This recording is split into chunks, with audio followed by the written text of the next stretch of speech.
Hey everyone, so I want to talk about the salt flats here in Utah, if Rocky allows it here.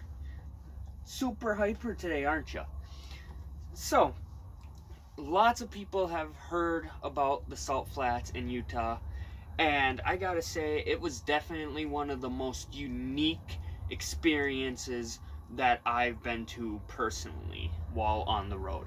So without further ado, I am just gonna jump right in here and I will show you guys what to see and what to do around the Bonneville Salt Flats.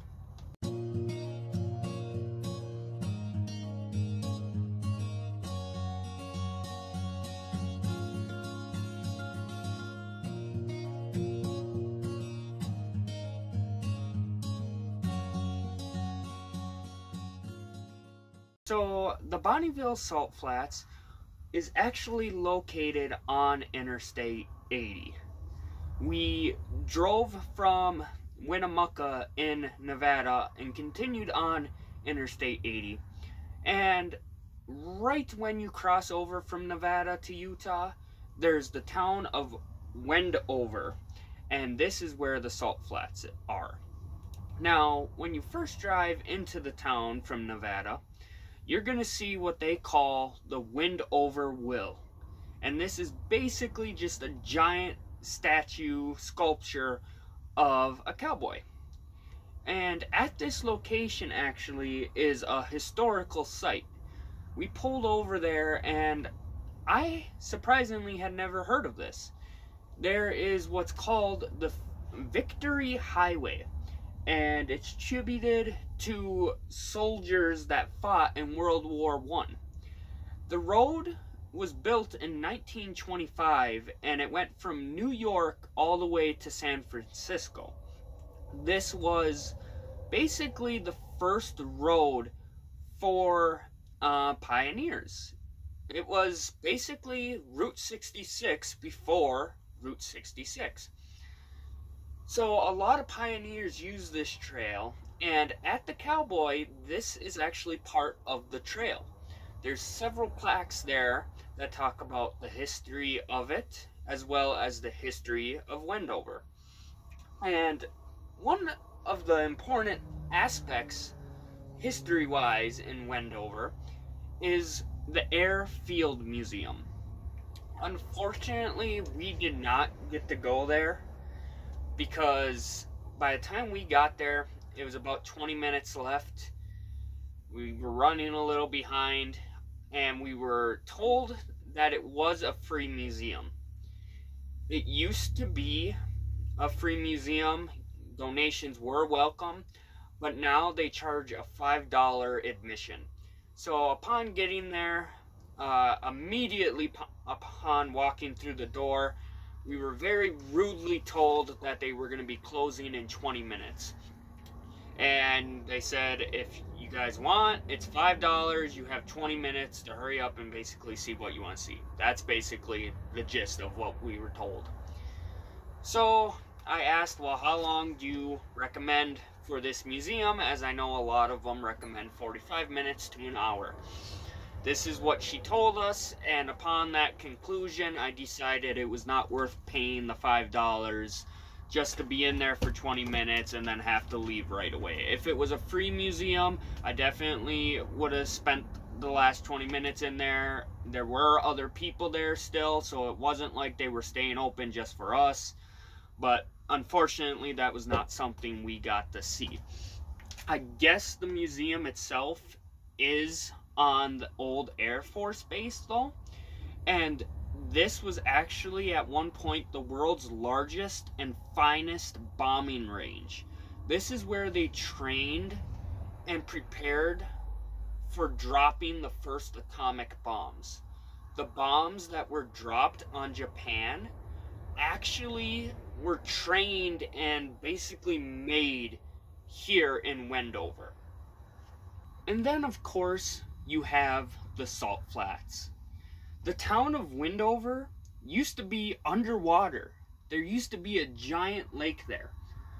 The lake was 325 miles long 134 miles wide, and it had depths of 1,000 feet. Now, the town of Wendover specifically, way back when, would be under 530 feet of water. That's how big that lake was. Now, when it evaporated though, this became one of the flattest areas in the world. It left behind literally table salt. The basic compounds of table salt is what lies there today. And because of this, it is actually used to set records for speed. The highest record, which is still to this day the fastest speed any land vehicle has ever gone, is 622.4 miles per hour. That is insane. So, with all that being said, this was one of the coolest and one of the, I don't want to say worst, but it was kind of, there was no Walmart. It was very hard to get supplies when we were in this town. It is a very, very small town. There is a lot of casinos there, but like I said, there is no Walmart and the stores are very tiny. But on the flip side of this, the Salt Flats is all BLM camping. Now, when we went there, they had it blocked off so you could not drive on the Salt Flats. They do this because when there's a little bit of rain at all, or a little bit of snow, which there was when we were there, you could sink in that salt very easily. And we actually saw on the drive out several spots where vehicles had sunk in. There were tire tracks from them sinking in. So, while we didn't get to stay on the Salt Flats themselves, that entire area is BLM camping, which means it is absolutely free to you. And one of the things I loved about this was that there were several mountains that you could climb up. So I stayed right on the outskirts of the Salt Flats, basically. So there was still some bushes, there was some greens around us. But as soon as I climbed the mountain, you saw an amazing view of the town of Wendover, but also the Salt Flats as far as the eye can see, with mountains way over in the distance. It was just an amazing spot. Like, if you climb those mountains, you're gonna have amazing photo opportunities. And the Salt Flats themselves allow for amazing opportunities. There was a couple nights where I tried to do my astrophotography. You may have seen that in my posts on Facebook or in Instagram. You may have seen my hike. But unfortunately, while we were at the Salt Flats, there was a full moon, and that made it so it was too bright for me to fully capture. When there is no moon, or only a sliver of the moon though, you can get some amazing pictures with the Salt Flats, and then the stars and the Milky Way right above it. It is a beautiful view. I highly encourage you to look some of those photos up. It is amazing. And one of the other aspects is that rain. The rain and the snow. While you can't drive on it when it's rained a little bit and when there's snow, it does create a reflection, and it looks exactly like a mirror. It is a beautiful, beautiful view, and quite frankly, I am really looking forward to going back to the Salt Flats at some time so I can do a photo up between my astrophotography and the mirror image of the mountains and the Salt Flats. It's beautiful. And one of the really cool things about this experience while we were there is that there was actual, like, people there filming. I don't know if it was for a commercial, a TV show, a movie. I have no idea, but we're talking like a full-size trailer.